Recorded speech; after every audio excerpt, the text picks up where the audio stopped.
Yeah, thanks everyone. It's good to be back. So the 12 Labours of Hercules is a story that comes from Greek mythology. It's probably the most well-known, or one of the most well-known stories of the Greek hero Hercules. But it's also got another meaning because it's actually a story of the inner work, of inner spiritual development, and it's a metaphor for our own inner journey of transformation on the spiritual path. And that's what I'm going to be talking about tonight, going into a bit more depth about that. So Hercules is probably one of the most recognisable figures in Western culture, has been for thousands of years. You know, you can see the classical representation there on the left of Hercules, all the way through to some modern representations in everything from TV series in the 90s to Disney movies. So a very prevalent figure in the kind of Western psyche.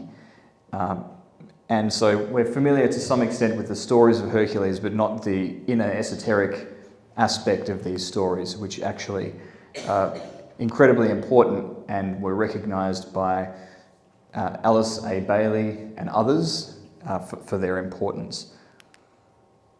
So what the 12 Labours are, really, from the esoteric standpoint, well, you can get a hint by looking at the number 12 first of all. So the number 12, there's 12 signs of the zodiac. So there's 12 stages that the sun moves through, with Hercules representing the sun.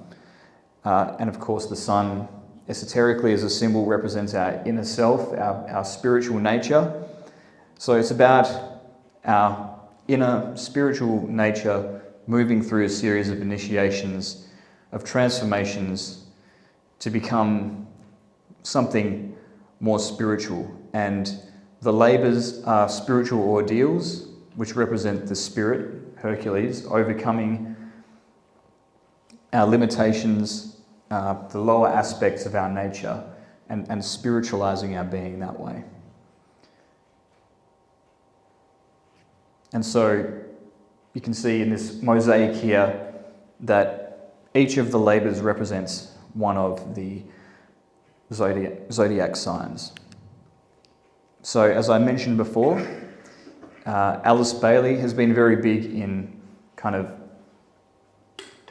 giving the details of how each of the labours relates to a sign of the zodiac, a stage on the initiatory path.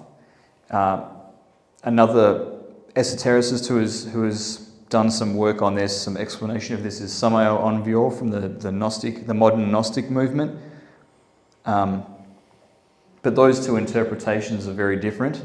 There's a different order of the labours for one thing, and also Alice Bailey takes the zodiac kind of a interpretation for the labours, whereas Samael Aun talks more about the planetary nature of the labours. I'm going to be focusing on the Theosophical interpretation tonight. The work of Alice Bailey on this, in that blue book, The Labours of Hercules, is basically what I'm going to be summarising tonight. So there's this quote here from Alice Bailey's book, which basically summarises the Labours of Hercules as a spiritual path. She says, "We shall trace the story of Hercules and endeavour to show how he, in his 12 labours, played the part of the aspirant upon the path of discipleship.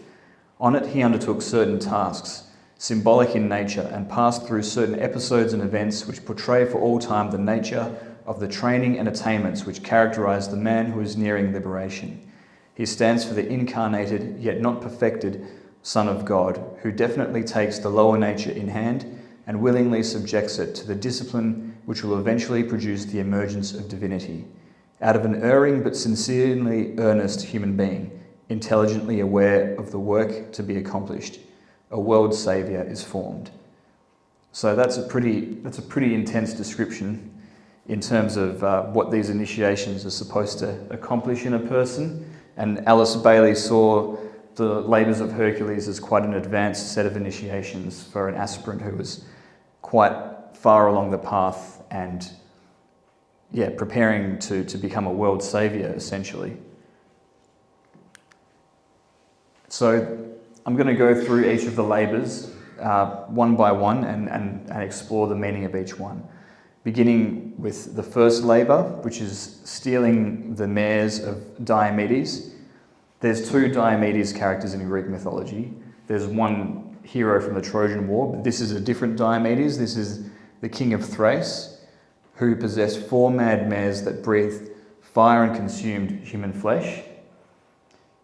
So King Eurystheus, who is the person who set Hercules on the path of all these labours, gave him the task of stealing the mares from where they were tethered.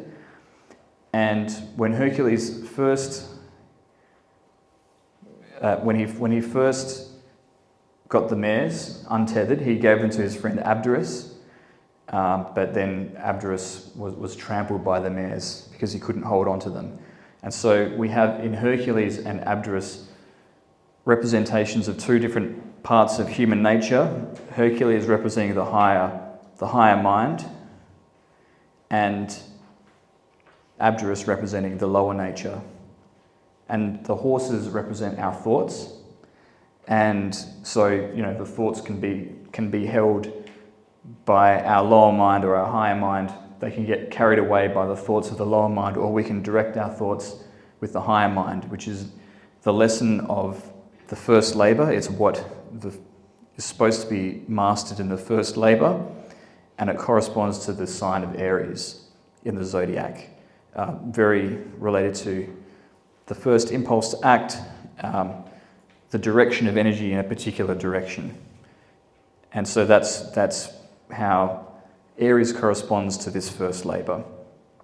And I've put down there 8th labour according to Apollodorus. So this is Alice Bailey's order of the labours, but there was a mythographer called Apollodorus who popularised the labours, who gave them a different order, which I've just mentioned at the bottom of each slide in case anyone's interested. But the second labour is the capturing of the Cretan bull. This is the labour of Taurus, appropriately enough, given that it's a bull. And so this is the bull that was actually the father to the Minotaur, the famous Minotaur, and it was on the island of Crete. King Minos gave Hercules permission to capture this bull because it was destroying all of the crops. Hercules captures the bull and then rides it like a horse across the water, and then leaves it with the 3 Cyclops. And the eye of the Cyclops represents spiritual illumination, and the bull itself is a symbol of attraction, the forces of attraction. You might think of, like a red rag to a bull, that kind of a metaphor. And so by capturing the bull, Hercules is engaging in right control of matter, right control of attraction, and not being attracted by the wrong things, not being attracted by the world of Maya or illusion represented by the Minotaur's maze, which is also on the island of Crete. He does not venture into the maze, representing the world of Maya, of illusion, but is drawn towards the spiritual. The third labour is the stealing of the golden apples of the Hesperides. So in this labour, Hercules travels around the world for quite a long time before he finally locates the tree with the golden apples, which he is supposed to fetch. On the way, he encounters a number of different characters. The 2 most noteworthy ones for this labour are a character known as the Old Man of the Sea, who I believe is a kind of a god of the sea, who gives him some wise advice about where to find the apples. He encounters another character known as Busiris, who is a bit more of a trickster and gives him the wrong information and sets him down a bit of a wrong path. And so in this we have 2 dual aspects that Hercules is contending with, and this is in fact the labour signified by Gemini, according to Alice Bailey. And so upon locating the apples, Hercules wrestles with a 100-headed serpent that is guarding the apples. And the only way that he can defeat the serpent is by lifting it up off the ground, and that somehow makes it lose its power. So very kind of symbolic language being used in the myths. There's some symbolic process going on here. And really what it is according to Bailey, the serpent with 100 heads represents lower psychism. So, getting lost in fantasies along the esoteric path, being lost in illusion and things of that nature, fantasies. By raising up the serpent, Hercules is raising up the intellect, with Gemini being a very airy sign of the intellect. So it's about raising up the intellect out of fantasy and bringing together soul and body together, which is what those two characters represent. The old man of the sea represents the higher self. The misleading Busiris represents the lower aspects of our nature. But the two twins of Gemini are Castor and Pollux, one mortal, one immortal. So those are the two parts of us that need to be brought together. And that is the task of this labour, and that's what it represents, together with overcoming those forces of lower psychism. The fourth labour is the labour of Cancer. This is capturing the Serenian hind. So the Serenian hind is a doe or a deer with golden horns, a very rare animal. The word hind means elusive and difficult to secure, apparently. So this creature was sacred to a few different gods, including Artemis, Diana, and Apollo. You can see there's a lot of lunar symbolism in there. And, the moon is very associated with Cancer there as well. And Hercules spends a year pursuing this hind. And a lot of the time he only can capture glimpses of the creature before it's gone again, until he finally is able to take it unaware and seize it and take it over his shoulder to the temple where he offers it to the gods. And so the spiritual meaning of this labour is to get in touch with our intuition, represented by the moon, which is very powerful in Cancer, and using that intuition to subordinate the instinct and the intellect. And really, it's by using his intuition that Hercules is able to capture the hind, because like with intuition and using intuition, you get kind of fleeting glimpses of things, and that's all you can rely on to find your way. And that is the way that Hercules had to proceed on this labour. And so that's the lesson of the fourth labour. The fifth labour is the slaying of the Nemean lion. Now this is probably one of the most well-known labours. Hercules is quite often depicted wearing the lion's skin. And this is a labour that Hercules accomplished where there was another animal terrorising people. It was the lion of Nemea, attacking passers-by. And Hercules was tasked with taking care of this lion. So he tracked it back to its lair, which was a cave with two entrances. He blocked one entrance and then was able to corner the lion, and then slays the lion. And the meaning of this labour is to do with the willpower. The lion is obviously a symbol of Leo. And it's a very willful sign. And what Leo is a symbol of here really is the spiritual will. Perhaps also the personality. And Hercules also really embodies that quality of the spiritual will, which must overcome the ego. There can be a lot of individualism in the symbolism of Leo, and that's what Hercules needs to overcome. The cave with two entrances is the pituitary gland, which produces emotions, produces hormones, which can be associated with egoism and feeding the ego. And so this labour is really all about mastering the ego with our willpower. The sixth labour is obtaining the girdle of Hippolyta.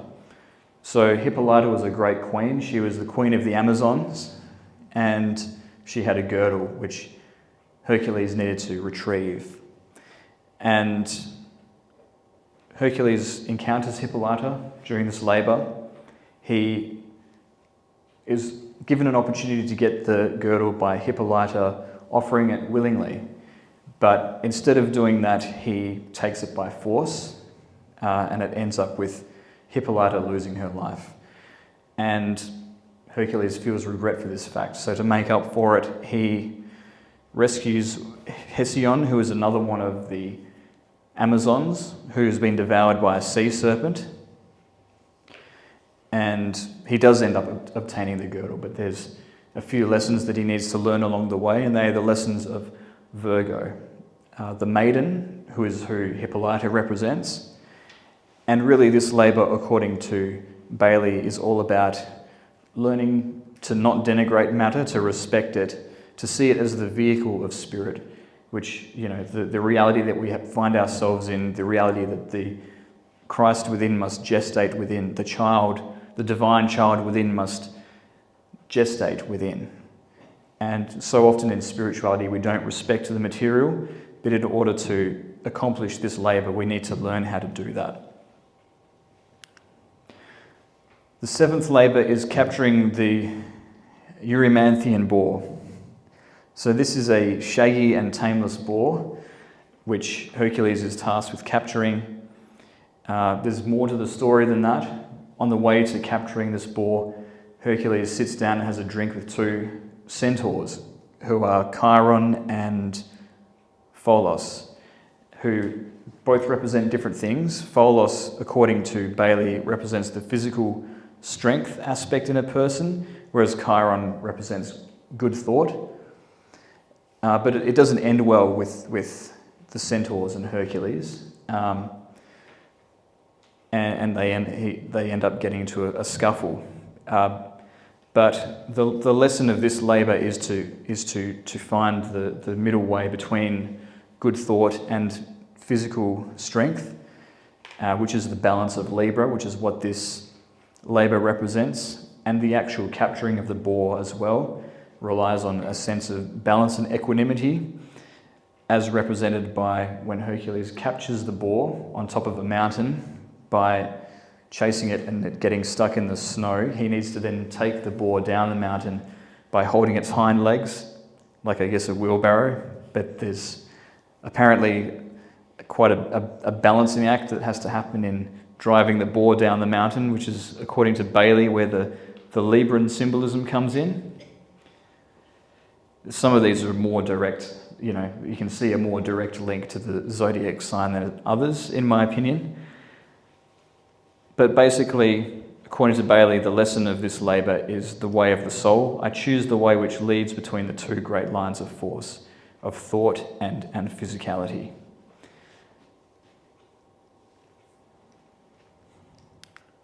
The eighth labour is slaying the Lernaean Hydra. This is another well-known labour, the slaying of the Hydra, a nine-headed dragon which dwells in a bog, the famous creature whose heads grow back once they've been cut off.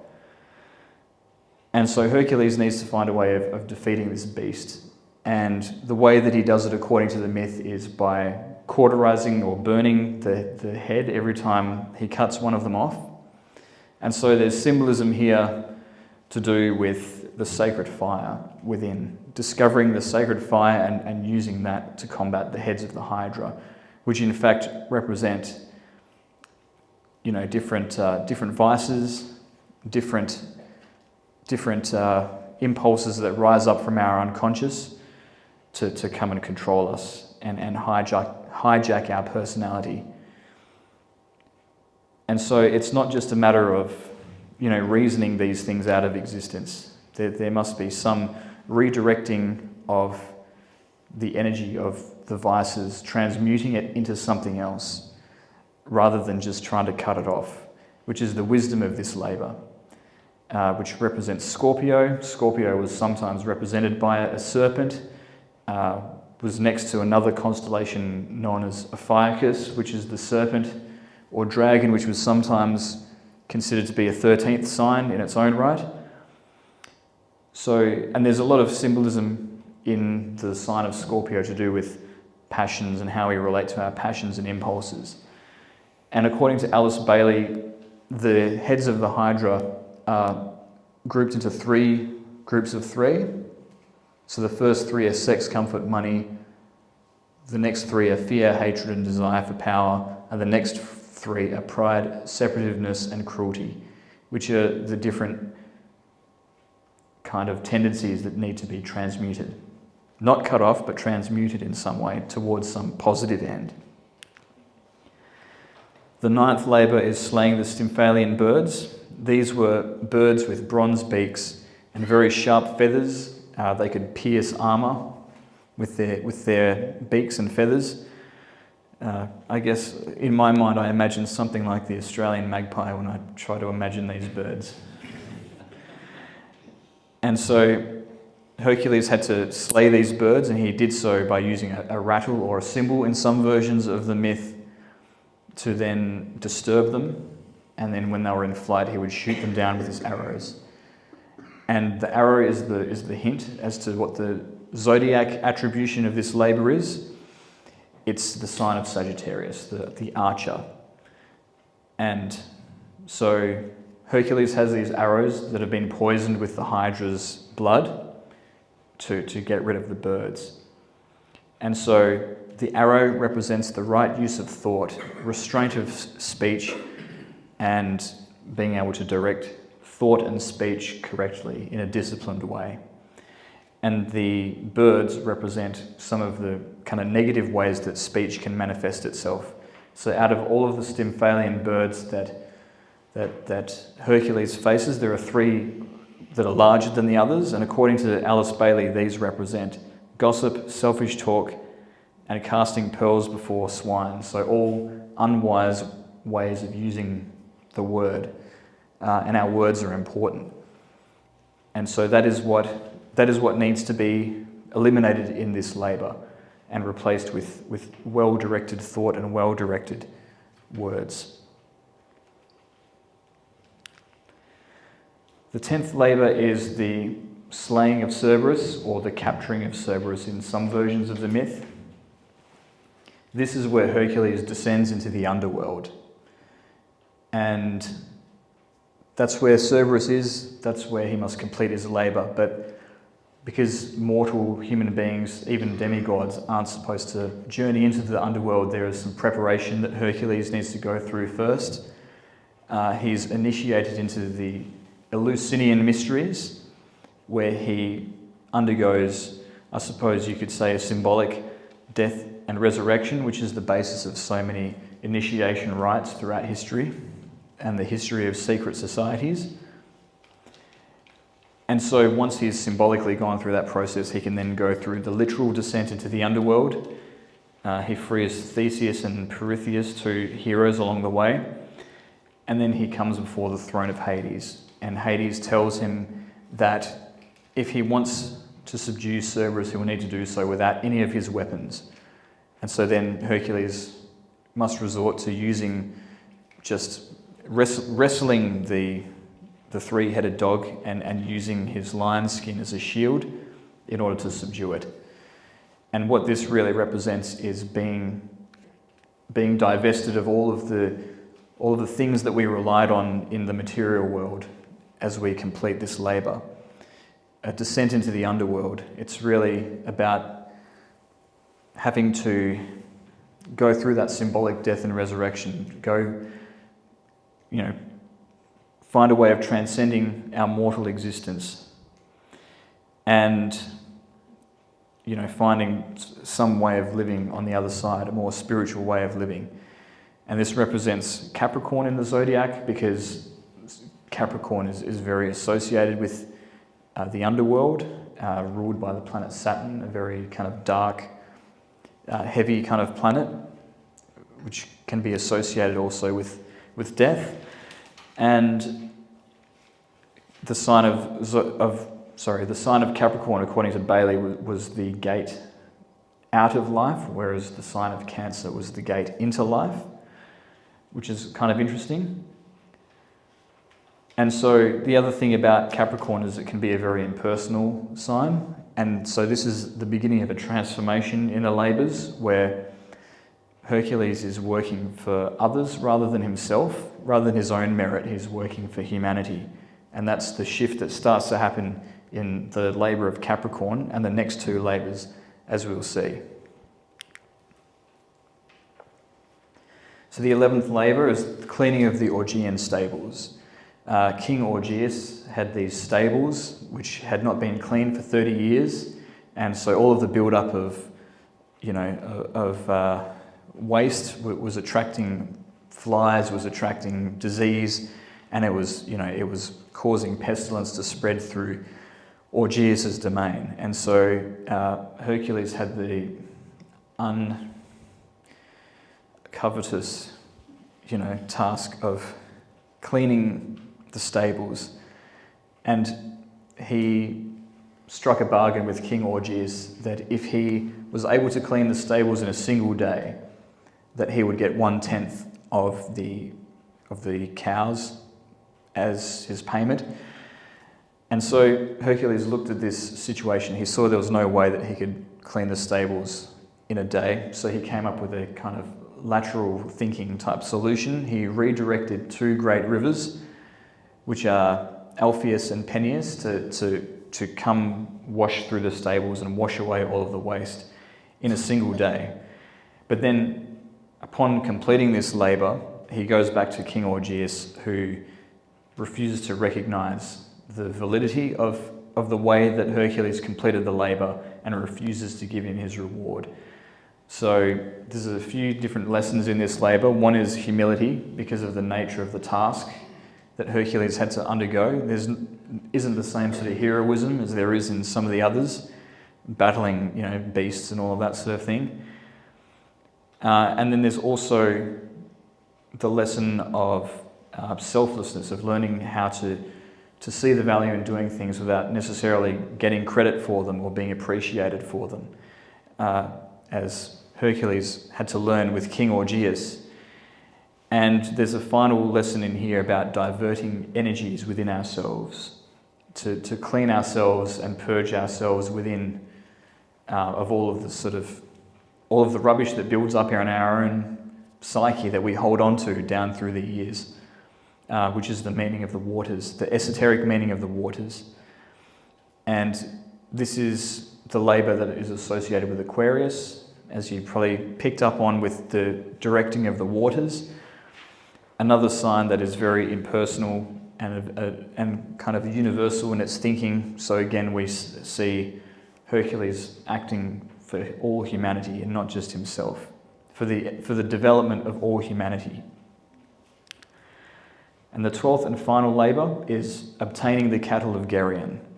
So there are these red cows, which red cows are causing trouble again in the world, but that's a tangent about events in the Middle East. But there's this herd of red cows which have been stolen by the giant Geryon, who's got 3 heads, the fire-breathing 3-headed giant Geryon.